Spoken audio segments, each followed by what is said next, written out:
तर हॅलो भावांनो, tempo driver वाला भाऊ आपल्याला हात करायला लागलाय. काय विषय तर चला सांगतो तुम्हाला. आपली गाडी भरलेली मुंबईला नाही म्हणजे लोणावळ्याला भरलेली भावांनो. टाकी बिकी केली फुल. सोम्याला म्हटलं चल आता निघायचं आहे आणि रविवार असल्यामुळे जरा ट्रॉफिक पण गच होतं व रोडला आणि त्यामुळे म्हटलं आता सावकाशात जायचं आहे. बघू आता जिथं ट्रॉफिक लागेल तिथं गाडी लावून झोपायचं. पुढे येऊन बघतोय तर काय 14 टायरवाला भारत बेंज पलटी झालेला राव. लय बेकार सीन होता. बघवलं गेलं नाही. काय विषय नाही भावांनो.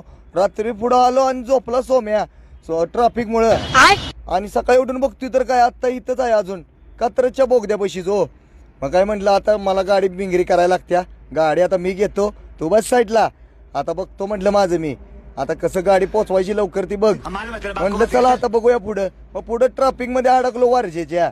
तो पण आपल्याला येऊ भाऊ गावला हात करत होता भाऊ. काय थांबायला चान्सच नव्हता. सगळं ट्रॉफिक होतं आणि मला पण जरा उशीरच झालेला. मग काय पोचलो लोणावळ्यात हो. मग काय पोचल्यानंतर गाडी बिडी घेतली खाली करून आणि आपल्याला रिटर्नचा माल भरायचा होता म्हणून काय मागं जाळीबिळी मारली नाही. पण काय लावलं नाही. म्हटलं हाय असं आपल्याला चिखलीतनं गाडी लोड करायची होती.